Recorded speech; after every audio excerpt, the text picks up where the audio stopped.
The air tastes like copper and dust. You're lying on your back in complete darkness, and for a moment you can't remember how you got here. Your lungs burn, your ears are ringing. Something warm trickles down the side of your face. You touch it, pull your fingers away, but you can't see if it's blood. Then you remember. The blue chamber, the collapsing floor, the stranger reaching for you, their face twisted in panic as the ground gave way beneath your feet. You fell. And now you're somewhere else entirely. You push yourself up slowly, testing your limbs. Everything hurts, but nothing feels broken.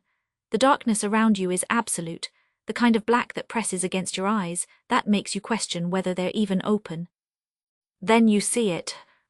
A faint blue glow, barely visible, flickering somewhere ahead. You stand unsteady and the ground beneath you feels wrong. Not dirt, not concrete, something smoother, colder. You take a step forward and the sound echoes strangely, as if the space around you is both massive and confined at the same time. Hello, you call out. Your voice bounces back at you, distorted, layered over itself until it sounds like three people speaking at once. No response.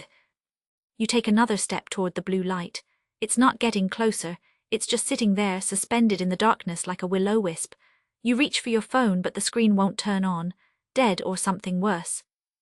Another step. The blue light flickers, then splits into 2, then 4, then a dozen tiny points of light scattered across what you now realize are walls. You're in a tunnel.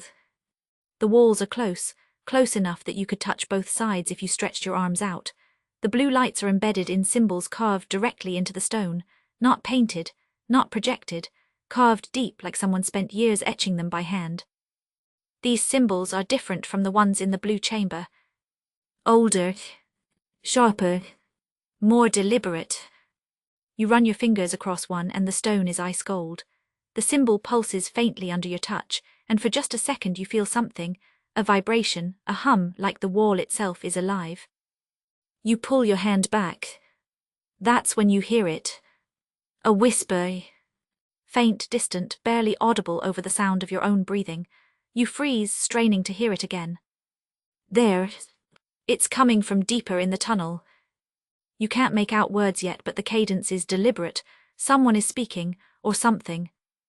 You have two choices: go back the way you came or follow the whispers. You look behind you. The darkness there is complete.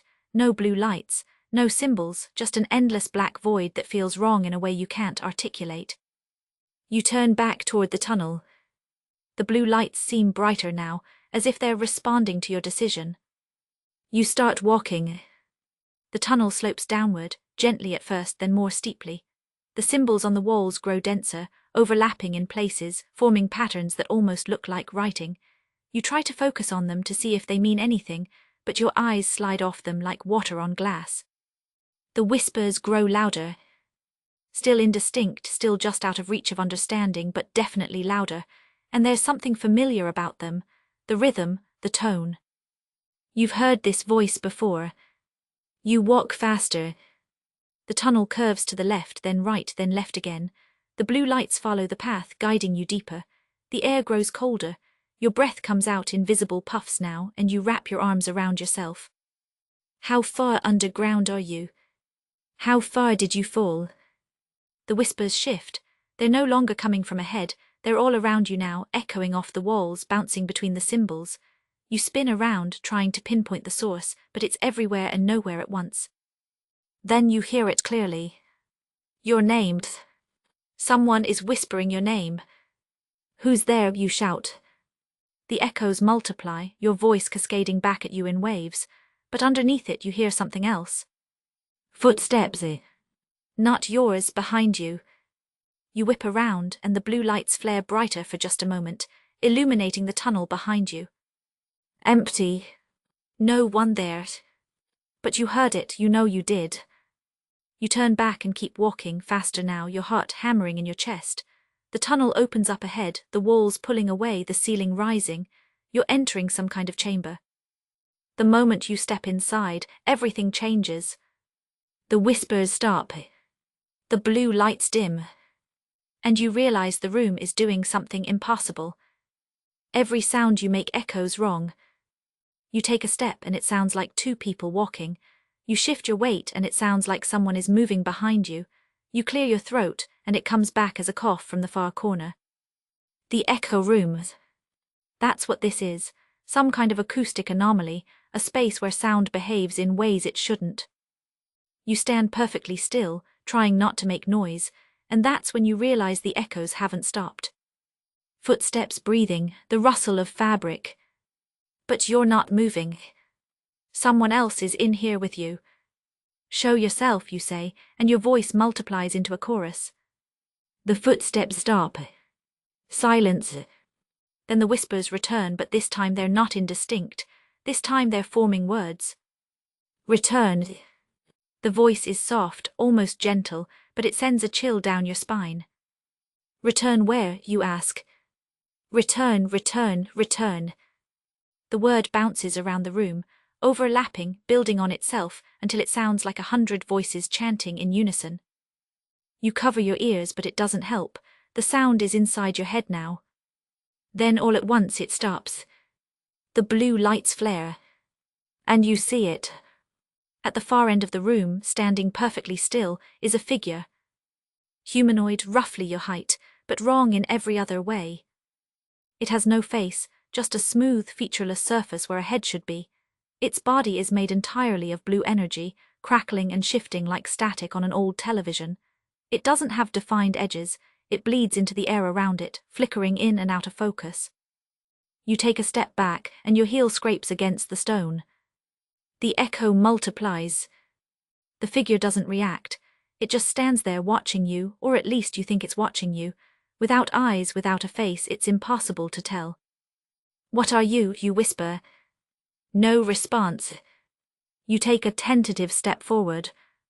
The figure flickers, its form destabilizing for just a moment before solidifying again. Another step.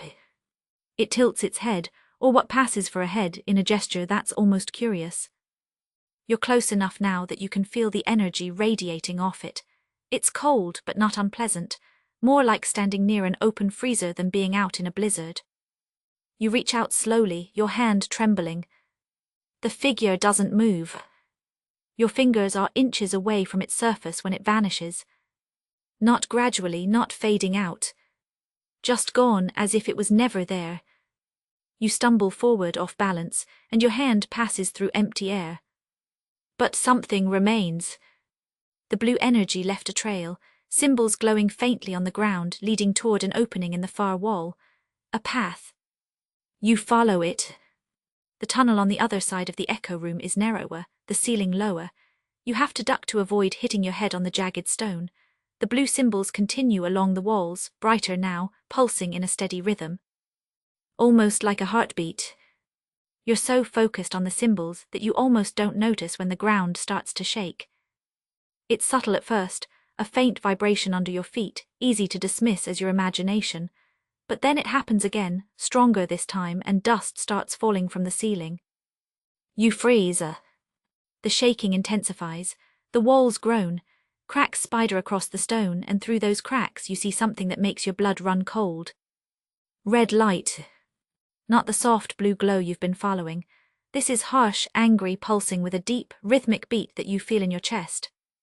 The creature. It's here in the tunnels, and it's moving. You start running. The tunnel twists and turns, and you follow the blue symbols without thinking, trusting them to lead you somewhere safe. Behind you, the red light grows brighter. The walls crack and splinter, red veins spreading like infection through the stone. The pulse grows louder, a deep, resonating thrum that shakes your bones. You risk a glance back and immediately wish you hadn't. The tunnel behind you is collapsing, consumed by red energy. The creature isn't just following you, it's tearing through the underground, reshaping it, corrupting it. You run faster. The blue symbols blur past you. Your lungs burn, your legs scream in protest. Then ahead you see it. A door. Massive, stone, covered in symbols both blue and red, intertwined in patterns that seem to shift as you look at them. You sprint toward it, the red energy closing in behind you. The moment you get close, the symbols on the door flare to life. Blue and red light pulses in waves, and the door begins to hum with energy. You skid to a stop in front of it, gasping for breath. The symbols are rearranging themselves, moving across the surface of the door like living things. They're forming a pattern, something familiar, something you've seen before. Your heart stops. It's the mark from your house. The same symbol that was burned into your living room wall, the same pattern you saw in the blue chamber. How is that possible? The red pulse is right behind you now. You can feel the heat of it on your back. You reach out and press your hand against the door. The symbols flash bright white. The door shudders, then slowly, ponderously begins to open. You slip through the gap the moment it's wide enough and collapse on the other side. The door slams shut behind you, and the red pulse cuts off abruptly. Silence. You lie there for a moment, chest heaving, ears ringing. Then you look up. You're in some kind of archive. The room is vast, much larger than it should be given how deep underground you are. The walls are lined with old screens, monitors from decades ago, their glass surfaces cracked and dark. Rows of filing cabinets stretch into the shadows. Machines you don't recognize sit dormant in corners, covered in dust and cobwebs. Everything here is old, forgotten. You stand slowly, your legs shaking. There's a desk near the center of the room, and on it you see something that makes you approach despite every instinct screaming at you to leave. Files, dozens of them, spread across the surface. And on top of the pile, a photograph. You pick it up with trembling hands. It's your neighbor, younger, maybe 20 years ago, standing in front of a building you don't recognize. They're smiling, wearing a lab coat, holding a clipboard. You set it down and pick up another photo. The stranger, also younger, also in a lab coat, standing next to your neighbor. They knew each other. They worked together. You flip through the files, your hands moving faster now, desperate to understand. Research notes, experiment logs, incident reports. And then you find it. A file with your name on it. Your hands freeze. You open it slowly. Inside are medical records, consent forms signed by your parents, photographs of you as a child, maybe 5 or 6 years old, standing in a sterile white room, electrodes attached to your head. Project Resonance, the header reads, Subject 17. You were part of this. You flip to the next page, and the words blur as you read them. Exposure to blue energy, successful integration, subject shows heightened sensitivity to resonance frequencies, recommend continued observation. Your stomach turns. You keep reading. The logs detail months of tests, of exposure, of observation. They talk about you like you're an experiment, not a person. And then, near the end of the file, you find a note in handwriting you recognize. Your neighbor's handwriting. Subject 17 shows unprecedented compatibility. The energy has bonded with them on a cellular level. We created the Guardian protocol to ensure their safety, but the red core integration was a mistake. It's corrupting the Guardian. We need to shut it down before. The entry ends abruptly. You set the file down, your mind racing. The creature was created to protect you. But something went wrong. The red core, whatever that is, corrupted it, turned it into something dangerous. And now it's hunting you. The room shakes violently, snapping you out of your thoughts. The creature is here. You hear it tearing through the tunnels, the red pulse growing louder, closer. You run deeper into the archive, weaving between filing cabinets and old machines. The screens on the walls flicker to life as you pass, displaying fragments of old footage, experiments, tests, faces you half recognize. The red energy seeps under the door behind you, spreading across the floor like blood. You reach the back of the room and find yourself facing a wall. A dead end. No, not a wall. Another door. This one is smaller, sleeker, more modern than the stone door you came through. It's made of metal, and in its center is a glowing blue handprint scanner. The whispers return. They're coming from behind this door, louder than ever, urgent, almost frantic. Return, return, return. The creature crashes through the entrance behind you. You don't look back, you don't have time. You place your hand on the scanner. The blue light flares, scanning your palm, your fingers, the unique pattern of your skin. The whispers reach a crescendo.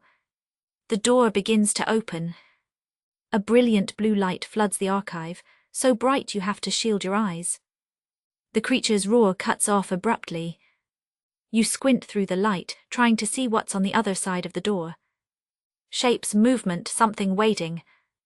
The whispers resolve into a single voice. Familiar, impassable. Your own voice. Welcome back.